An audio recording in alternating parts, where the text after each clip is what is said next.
All right. Well, do you think that Dr. Fauci is missing his limelight, his spotlight? We haven't been able to see much of him because the media is obsessed with the war in Ukraine. But he did get a chance to speak this weekend about what he thinks is the future of the pandemic.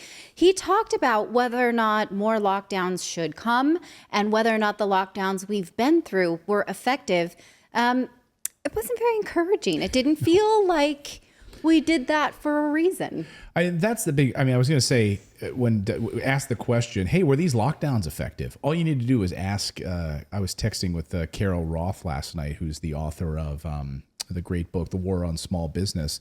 And I felt like saying to her, like, why don't you weigh in? Ask Carol Roth, who's done amazing journalism on the crushing blow to small businesses and Americans across the country because of these draconian lockdowns. Like, what did it actually do? Was it effective? Did it actually do anything at all other than crush small business and really destroy families and set our children back years in schooling? But Dr. Fauci finally admitted, actually conceded, that maybe it wasn't as great, but we're still not sure exactly how good these lockdowns were.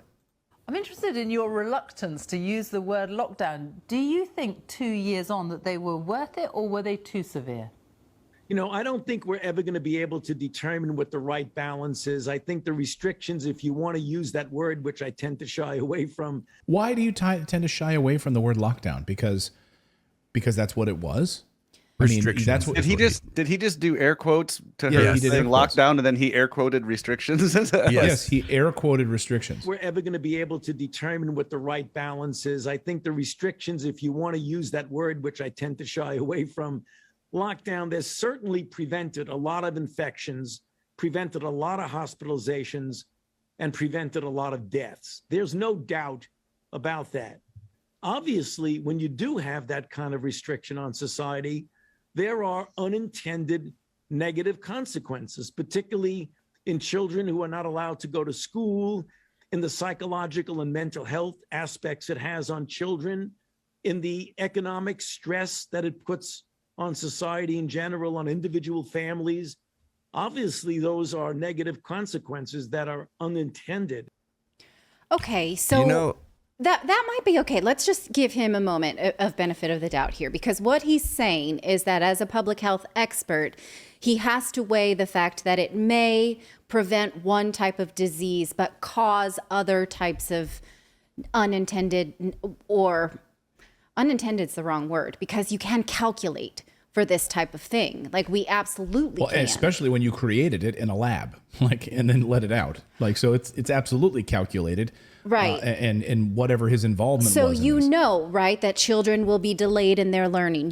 Domestic violence will go up. That people will put off cancer screenings and other types of medical treatment that they need. So these things are absolutely calculable. So even if we give him the benefit of the doubt to say, like, well, it's hard to say because it may prevent COVID, let's pretend that is true, right? It may prevent COVID, but it will cause other harmful things. So now I can't make this calculation.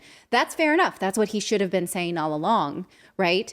But the thing is, you can calculate whether or not it prevents COVID. The restrictions were not unilateral, meaning they were not enforced on everybody equally. So you can't really calculate how they had the effect. And then all of these other negative things, yes, we can. We absolutely can run economic models about people who will not get cancer screenings. He went on to say that we should be ready to go back into lockdown again. We should be ready at a moment's notice to go back into a air quote, whatever he wanted to call it, restriction lockdown in your house. Well, that's interesting that he's saying it that way. Is he uncomfortable saying it because he doesn't like the backlash of how it reflects on him? Because none of us are sure exactly what it did. COVID persisted long after lockdowns, and he doesn't want to now be that guy. He's just tired of it. I think that he had to realize at some point that their narrative has fallen apart and has fallen apart. So it's like if he says it, he's going against the new data that's out, showing that information. And it's like he's been locked away and he's still on that narrative because he's not even wearing a Ukraine flag pin on his jacket. Right. Well, even last week, he finally admitted, 5 days ago, he admitted natural immunity. So I mean, like maybe he's coming along, but it's like he's still being pulled back. I don't know about this old narrative, and so this idea he acknowledged in this interview the psychological effects on the population, specifically children. I mean, says people should be obviously when you do have that kind of a restriction, air quotes, we can't call it a lockdown on society. There are unintended negative. It's totally intended. Unintended negative consequences, particularly in children. To your point, it's intended. It's intended, and it was calculated. Wait. How did I say that it's intended? Well, I think you meant that it's calculable. Like we know. So Absolutely. You are able to run models on how many people under normal circumstances get cancer screenings and how many people will not. It's kind of like, okay, I accidentally knocked over a big thing of glasses, right, that fall on the floor and collapse. That's unintended breakage, right? Yes. Now there's a whole line of glasses and I grab a baseball bat, and I hit them.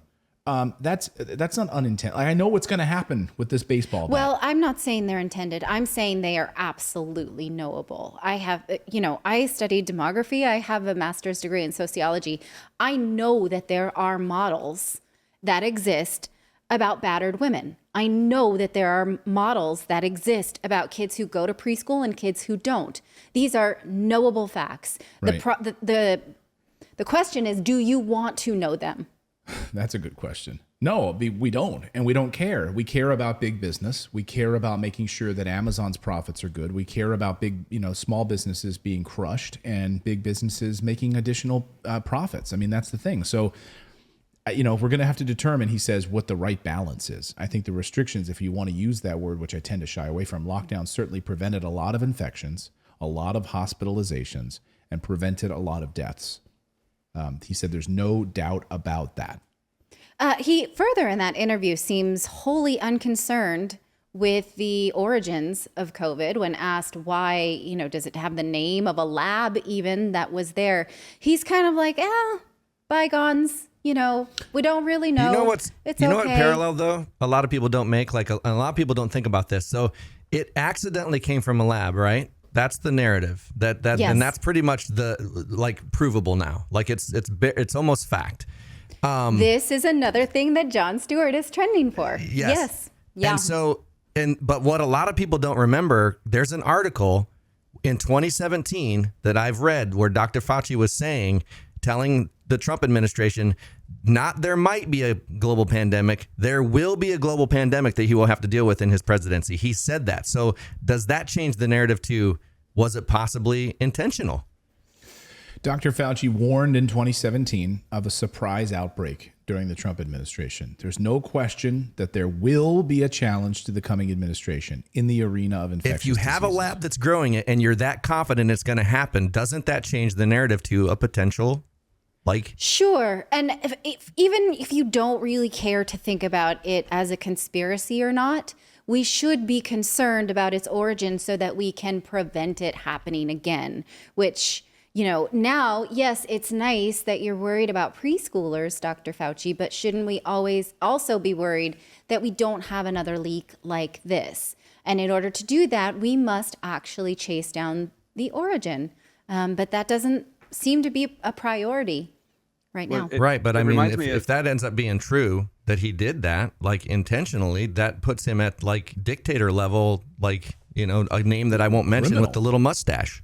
Yeah, it's criminal level. All right, let's let. Well, no, it reminds me of my molecular virology professor saying when he was talking about these virus labs and what goes on there, and he was saying that there's a really high percentage, almost guaranteed, that everybody that works there will eventually become infected with something in there because viruses are just that well, I don't want to say virulent, but viruses are just the same thing. Yeah, that's exactly the case, that it's going to happen. You can count on, you can take that to the bank, right? It happens all the time. This is not some rare occurrence.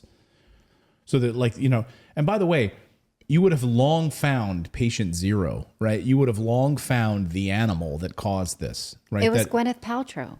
We all saw the movie. But you would have long found this, right? I mean, it was the chef. But of course, there is no bat. There is no bat in a cave that caused this. It came right out of a lab. And I think, and again, the left doesn't want to talk about it. They don't want to give into, quote, conspiracy theories. Yet I love that Jon Stewart's going right for the jugular on this. He's like, it absolutely came. He's like, it was called, it literally came out of the lab from which it was named. Yes. Like, what mystery is there? And we're all duped about it. If you like this content, be sure to subscribe to the channel. Also, we have a membership program. For the price of a cup of coffee once a month, you can support independent journalism just by going to morninginvest.com/join. You get access to exclusive videos, plus the ability to join and chat with us live. We really appreciate your subscription, and you are supporting independent journalism.